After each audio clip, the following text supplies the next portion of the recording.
ಗಣೇಶ ಚತುರ್ಥಿ ಬಂದರೆ ಸಾಕು, ಗಣೇಶನನ್ನ ಕೂರಿಸಲು ಜನರು ಸಿದ್ಧತೆ ನಡೆಸುತ್ತಾರೆ. ಹಿಂದೂ ಪುರಾಣ ಪ್ರಕಾರ ಈ ಗಣೇಶನ ಹಬ್ಬಕ್ಕೆ ಬಹಳ ದೊಡ್ಡ ಇತಿಹಾಸವೇ ಇದೆ. ಇನ್ನು ವಿನಾಯಕ ಗಣಪತಿಯಾದ ಕಥೆಯೂ ಸಹ ರೋಮಾಂಚನಕಾರಿಯಾಗಿದೆ. ಆನೆಯ ತಲೆಯನ್ನ ವಿಘ್ನ ನಿವಾರಕನಿಗೆ ಹಾಕಿ ಆತ ಗಜಮುಖನಾದ ಕಥೆ ನಿಮ್ಮೆಲ್ಲರಿಗೂ ಗೊತ್ತು. ಆದ್ರೆ ಗಣೇಶನ ಹೊಟ್ಟೆಗೆ ಹಾವು ಯಾಕೆ ಸುತ್ತಿಕೊಂಡಿದೆ? ಗಣೇಶನ ವಾಹನ ಮೂಷಿಕ ಅಂದ್ರೆ ಇಲಿ ಆಗಿದ್ದು ಹೇಗೆ? ಗಣೇಶ ಚತುರ್ಥಿಯಂದು ಯಾಕೆ ಚಂದ್ರನನ್ನ ನೋಡಬಾರದು? ಗಣೇಶ ಹಬ್ಬವನ್ನ ಸಾರ್ವಜನಿಕವಾಗಿ ಆಚರಿಸಲು ಪ್ರಾರಂಭಿಸಿದ್ದು ಏಕೆ? ಗಣೇಶನಿಗೆ ಮೋದಕಗಳು ಅಂದ್ರೆ ಯಾಕೆ ಇಷ್ಟ? ಹೌದು, ಇಂತಹ ಕೆಲವೊಂದು ಕುತೂಹಲ ಮಾಹಿತಿಗಳು ಎಷ್ಟೋ ಜನಕ್ಕೆ ಗೊತ್ತಿಲ್ಲ. ಬನ್ನಿ ಈ ಎಲ್ಲ ಕುತೂಹಲ ಮಾಹಿತಿಯನ್ನ ಇವತ್ತಿನ ಈ ವಿಡಿಯೋದಲ್ಲಿ ಪಡೆಯೋಣ.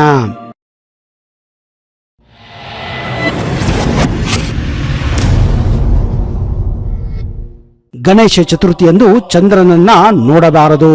ಹುಟ್ಟುಹಬ್ಬದ ದಿನ ಗಣೇಶ ಮನೆ ಮನೆಗೆ ತೆರಳಿ ಎಲ್ಲರೂ ಕೊಟ್ಟ ಸಿಹಿ ತಿಂಡನ್ನ ತಿಂದು ಡೊಳ್ಳೆ ಹೊಟ್ಟೆಯನ್ನ ಉಬ್ಬಿಸಿ ತನ್ನ ವಾಹನ ಇಲಿಯ ಮೇಲೆ ಸವಾರಿ ಮಾಡುತ್ತಾ ಬರುತ್ತಿರುವಾಗ ದಾರಿಯಲ್ಲಿ ಒಂದು ಹಾವು ಹರಿದು ಹೋಗುತ್ತದೆ.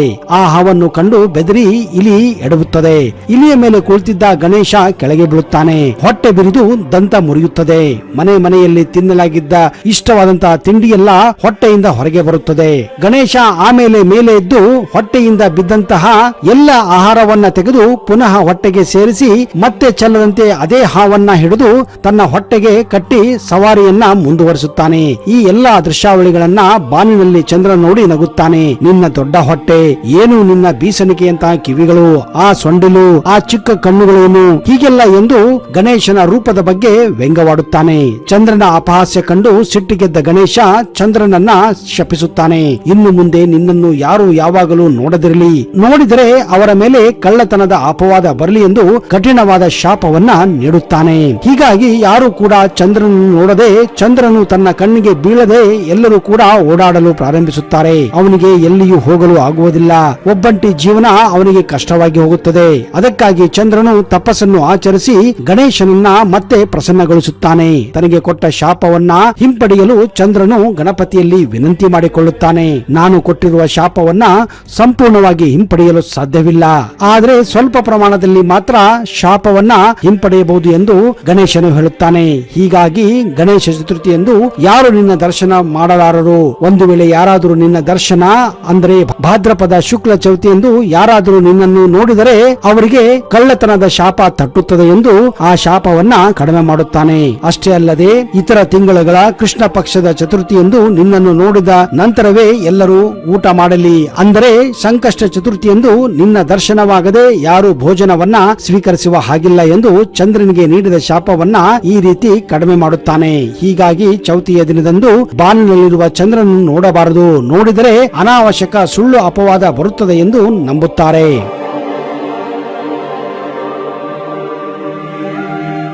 ಗಣೇಶನಿಗೆ ಮೂಷಕ ಅಂದ್ರೆ ಇಲಿ ವಾಹನ ಆಗಿದ್ದು ಹೇಗೆ?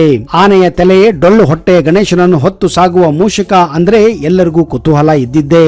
ಅಷ್ಟು ದೊಡ್ಡ ಗಣಪನನ್ನ ಇಷ್ಟು ಪುಟ್ಟ ಇಲಿಯು ಹೇಗೆ ಕರೆದೊಯ್ಯುತ್ತದೆ ಅಂತ, ಮೂಷಕ ಹೇಗೆ ಗಣಪತಿಯ ವಾಹನವಾಯಿತು ಎಂದೆಲ್ಲ ಮಕ್ಕಳು ದೊಡ್ಡವರಲ್ಲಿ ಪ್ರಶ್ನೆ ಕೇಳುತ್ತಾರೆ. ಅದರ ಹಿಂದೆಯೂ ಕೂಡ ಒಂದು ರೋಚಕ ಕಥೆ ಇದೆ. ಗಣೇಶ ಸವಾರಿ ಮಾಡುವ ಮೂಷಿಕ ಹಿಂದಿನ ಜನ್ಮದಲ್ಲಿ ಕ್ರೌಂಚ ಎಂಬ ಹೆಸರನಾಗಿದ್ದ. ಒಮ್ಮೆ ಇಂದ್ರನ ಆಸ್ಥಾನದಲ್ಲಿ ಕ್ರೌಂಚನು ತನಗೆ ಅರಿವಿಲ್ಲದೆ ಆಕಸ್ಮಿಕವಾಗಿ ವಾಮದೇವನೆಂಬ ಮುನಿಯ ಪಾದವನ್ನ ತುಳಿಯುತ್ತಾನೆ. ಆದರೆ ಋಷಿ ದೇವರು ತನ್ನ ಪಾದವನ್ನ ಕ್ರೌಂಚನು ಉದ್ದೇಶಪೂರ್ವಕವಾಗಿ ತುಳಿದನೆಂದು ಕೋಪಗೊಳ್ಳುತ್ತಾರೆ. ಹೀಗಾಗಿ ನೀನು ಮೂಷಕನಾಗಿ ಹೋಗು ಎಂದು ಶಾಪ ಬೇರೆ ಕೊಡುತ್ತಾರೆ. ಭೀತಿಗೊಂಡ ಕ್ರೌಂಚನು ಮುನಿಯ ಪಾದಗಳಿಗೆ ಕ್ಷಮೆಯಾಚಿಸುತ್ತಾನೆ. ಆಗ ವಾಮದೇವರು ಶಾಂತವಾಗಿ, ನಾನು ಒಮ್ಮೆ ಕೊಟ್ಟ ಶಾಪವನ್ನ ಹಿಂಪಡೆಯಲು ಸಾಧ್ಯವಿಲ್ಲ. ಮುಂದಿನ ಜನ್ಮದಲ್ಲಿ ನೀನು ಗಣೇಶನ ವಾಹನವಾಗು, ಆಗ ನೀನು ಶಾಪದಿಂದ ಮುಕ್ತನಾಗುತ್ತೀಯ ಎಂದು ಆಶೀರ್ವಾದ ನೀಡುತ್ತಾರೆ. ಹೀಗೆ ಕ್ರೌಂಚನು ವಾಮದೇವ ಮುನಿಯ ಶಾಪದಿಂದ ಮೂಷಕನಾಗಿ ಮಾರ್ಪಟ್ಟು ಮಹರ್ಷಿ ಪರಾಶರ ಆಶ್ರಮವನ್ನ ಸೇರಿಕೊಳ್ಳುತ್ತಾರೆ. ಆದ್ರೆ ಅಲ್ಲಿ ಕ್ರೌಂಚ ಸಾಮಾನ್ಯ ಮೂಷಕನಾಗಿರಲಿಲ್ಲ. ಒಂದು ದೊಡ್ಡ ಪರ್ವತ ಆಕಾರದಲ್ಲಿ ಇದ್ದನು. ಅವನನ್ನು ಕಂಡರೆ ಜನರು ಭಯಭೀತರಾಗುತ್ತಿದ್ದರು. ಬೃಹದಾಕಾರದಲ್ಲಿ ಇದ್ದಿದ್ದರಿಂದ ಅವನಿಂದ ಎಲ್ಲರೂ ಬಹಳ ತೊಂದರೆಯನ್ನ ಅನುಭವಿಸುತ್ತಿದ್ದರು. ಇದೇ ಸಮಯದಲ್ಲಿ ಋಷಿ ಪರಾಶರು ಮತ್ತು ಅವರ ಪತ್ನಿಯ ಆರೈಕೆಯಲ್ಲಿದ್ದ ಗಣೇಶನು ಇತರರಿಗೆ ಆಗುತ್ತಿರುವ ತೊಂದರೆಯನ್ನ ಮನಗಂಡು ತನ್ನ ಶಸ್ತ್ರಾಸ್ತ್ರವೊಂದನ್ನ ಆ ಮೂಷಕನ ಮೇಲೆ ಪ್ರಯೋಗ ಮಾಡುತ್ತಾನೆ. ಆಗ ಆ ಅಸ್ತ್ರವು ಕ್ರೌಂಚ ಇರುವ ದಿಕ್ಕಿನಲ್ಲಿ ಹಾರಿ ಹೋಗುತ್ತದೆ. ಅದು ಪಾಶವಾಗಿ ಮಾರ್ಪಟ್ಟು ಇನ್ನಷ್ಟು ಹೊಳೆಯಲು ಪ್ರಾರಂಭಿಸುತ್ತದೆ. ಇಡೀ ಬ್ರಹ್ಮಾಂಡ ಆ ಬೆಳಕಿನಿಂದ ತುಂಬಿ ತುಳುಕುತ್ತದೆ. ಆ ಅಸ್ತ್ರವು ಕ್ರೌಂಚನನ್ನ ಅಟ್ಟಿಸಿಕೊಂಡು ಹೋಗಿ ಅವನ ಕುತ್ತಿಗೆ ಸುತ್ತ ಸುತ್ತಿಕೊಂಡು ಗಣೇಶನ ಪಾದದಲ್ಲಿ ತಂದು ಹಾಕುತ್ತದೆ. ಆಗ ಗಣೇಶನು ಕ್ರೌಂಚನ ಬಳಿ, ನೀನು ಇಲ್ಲಿಯಾದರೂ ದೇವತೆಗಳಿಗೆ ಬ್ರಾಹ್ಮಣರಿಗೆ ಇನ್ನಿಲ್ಲದ ತೊಂದರೆಯನ್ನ ಕೊಟ್ಟಿದ್ದೀಯಾ, ನಿನ್ನನ್ನು ಸುಮ್ಮನೆ ಬಿಡುವುದಿಲ್ಲ ಎನ್ನುತ್ತಾನೆ. ಆಗ ಕ್ರೌಂಚನು ಗಣೇಶನಲ್ಲಿ ಕ್ಷಮೆ ಯಾಚಿಸುತ್ತಾನೆ. ಆಗ ಗಣೇಶನು, ನೀನು ನನ್ನ ಕ್ಷಮೆ ಕೇಳುತ್ತಿರುವುದರಿಂದ ನಿನ್ನನ್ನು ನಾನು ವಾಹನವನ್ನಾಗಿ ಮಾಡಿಕೊಳ್ಳುತ್ತೇನೆ ಎಂದು ಆ ಮೂಷಕನನ್ನ ತನ್ನ ವಾಹನವನ್ನಾಗಿ ಮಾಡಿಕೊಂಡು ಅದರ ಮೇಲೆ ಕುಳಿತುಕೊಳ್ಳುತ್ತಾನೆ. ಹೀಗಾಗಿ ಈ ಮೂಷಕ ಅಂದ್ರೆ ಇಲಿ ಈ ರೀತಿಯಾಗಿ ಗಣೇಶನ ವಾಹನವಾಗುತ್ತದೆ.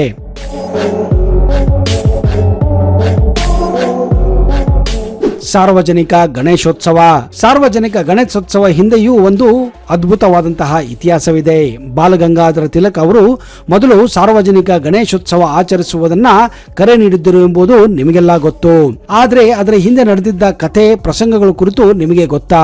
1893ರ ಮೊದಲು ಈ ಹಬ್ಬವನ್ನ ಒಂದೇ ದಿನ ಮಾತ್ರ ಮಹಾರಾಷ್ಟ್ರದಲ್ಲಿ ಆಚರಿಸಲಾಗುತ್ತಿತ್ತು. ಆದ್ರೆ ಹಬ್ಬದ ದಿನ ಯಾರ ಮನೆಯಲ್ಲೂ ಪೂಜೆ ನಡೆಯುತ್ತೋ ಅವರ ಮನೆಯಲ್ಲಿ ಊಟ ತಿಂಡಿ ಮಾಡುವ ಕಾರ್ಯವಿತ್ತು. ಅಕ್ಕಪಕ್ಕದ ಮನೆಯವರು ಕರೆದು ಊಟ ನೀಡುತ್ತಿದ್ದರು. ಈ ನಡುವೆ ಲೋಕಮಾನ್ಯ ಎಂದು ಬಿರುದು ಪಡೆದಿದ್ದಂತಹ ಬಾಲಗಂಗಾಧರ ತಿಲಕ್ ಅವರು ತಮ್ಮ ಭಾಷಣಗಳು ಪತ್ರಗಳ ಮೂಲಕ ಬ್ರಿಟಿಷರಿಗೆ ತಲೆನೋವಾಗಿದ್ದರು. ಆದರೆ ಭಾರತೀಯ ಸ್ವಾತಂತ್ರ್ಯದ ಹೋರಾಟಗಾರರ ಹುರಿದುಂಬಿಸುವ ಕಾರ್ಯ ಮಾಡಬೇಕಾಗಿತ್ತು.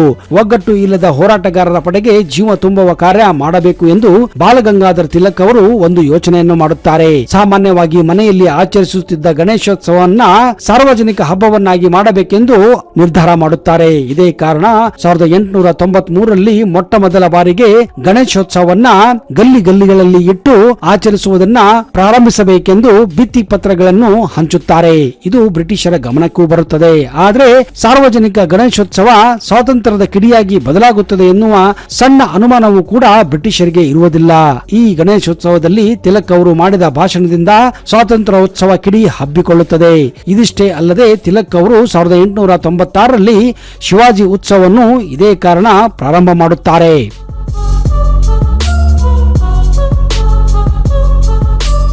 ಗಣೇಶನಿಗೆ ಮೋದಕ ಎಂದ್ರೆ ತುಂಬಾ ಇಷ್ಟ. ಇನ್ನು ಗಣೇಶ ಹಬ್ಬ ಅಂದ್ರೆ ಅಲ್ಲಿ ವಿಶೇಷ ಆಚರಣೆಗಳನ್ನು ನಾವು ನೋಡಿಯೇ ನೋಡುತ್ತೇವೆ. ಅದರಲ್ಲೂ ಗಣೇಶನಿಗೆ ಪ್ರಿಯ ಎಂದರೆ ಮೋದಕವನ್ನ ಅರ್ಪಿಸುವುದು. ಗಣೇಶನಿಗೆ ಸಿಹಿ ಕಡಬು ಮತ್ತು ಮೋದಕ ಅಂದ್ರೆ ಎಲ್ಲಿಲ್ಲದ ಇಷ್ಟ. ಹೀಗಾಗಿ ಹಬ್ಬದಲ್ಲಿ ಈ ಎರಡು ಖಾದ್ಯಗಳನ್ನ ಮಾಡಿಯೇ ಮಾಡುತ್ತಾರೆ.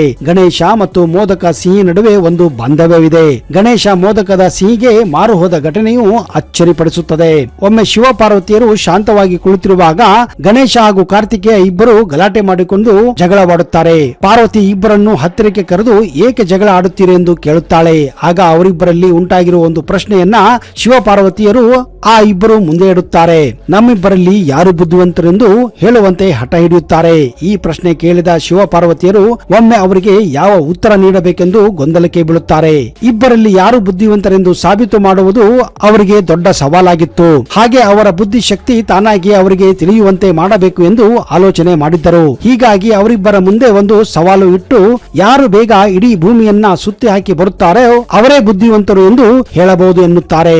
ಈ ಮಾತು ಕೇಳಿದ ಕಾರ್ತಿಕೇಯ ತನ್ನ ವಾಹನವಾದಂತಹ ನವಿಲಿನ ಮೇಲೆ ಕುಳಿತು ಹಾರಿ ಹೋಗುತ್ತಾನೆ. ಆದರೆ ವಿನಾಯಕ ಏನ ಮಾಡಬೇಕೆಂದು ಗೊತ್ತಾಗೋದಿಲ್ಲ. ಯಾಕಂದ್ರೆ ಅವನ ಡೊಳ್ಳ ಹೊಟ್ಟೆ ಹಾಗೂ ಆ ಮೂಷಕನನ್ನ ಹಿಡಿದುಕೊಂಡು ಭೂಮಿಯನ್ನು ಸುತ್ತಲು ಸಾಧ್ಯವಿಲ್ಲ ಎಂದುಕೊಂಡು ಶಿವ ಪಾರ್ವತಿಯನ್ನೇ ನಿಲ್ಲಿಸಿ ಅವರಿಗೆ ಕೈ ಮುಗಿದು ಅವರಿಗೆ ಒಂದು ಸುತ್ತು ಬರುತ್ತಾನೆ. ಇದರ ಒಳಾರ್ಥ ಶಿವ ಪಾರ್ವತಿಯರೇ ಅವನಿಗೆ ಬ್ರಹ್ಮಾಂಡ, ಶಿವ ಪಾರ್ವತಿಯರೇ ಅವನಿಗೆ ಭೂಮಿ ಎಂದು ಅವರ ಸುತ್ತು ಹೋಗುತ್ತಾನೆ. ಆತನ ಬುದ್ಧಿವಂತಿಕೆ ಕಂಡು ಶಿವ ಪಾರ್ವತಿಯರು ಅವನಿಗೆ ಆಶೀರ್ವಾದ ಮಾಡುತ್ತಾರೆ. ಹೀಗೆ ವಿದ್ಯಾ ವಿನಾಯಕನಾಗಿ ಆತ ಬಿರುದು ಪಡೆಯುತ್ತಾನೆ. ಹಾಗೆ ಬಹುಮಾನವಾಗಿ ಆತನಿಗೆ ಶಿವ ಮೋದಕವನ್ನ ಕೊಡುತ್ತಾನೆ. ಈ ಮೋದಕ ರುಚಿ ಕಂಡ ಗಣಪ ಅಲ್ಲಿದ್ದ ಎಲ್ಲಾ ಮೋದಕಗಳನ್ನ ಕ್ಷಣಾರ್ಧದಲ್ಲಿ ಖಾಲಿ ಮಾಡುತ್ತಾನೆ. ಹೀಗಾಗಿ ಆತನಿಗೆ ಅಂದಿನಿಂದ ಮೋದಕ ಅಂದರೆ ಪಂಚಪ್ರಾಣ ಎಂದು ನೈವೇದ್ಯದಲ್ಲೂ ಕೂಡ ಗಣೇಶನಿಗೆ ಮೋದಕವನ್ನ ಅರ್ಪಿಸುತ್ತಾರೆ.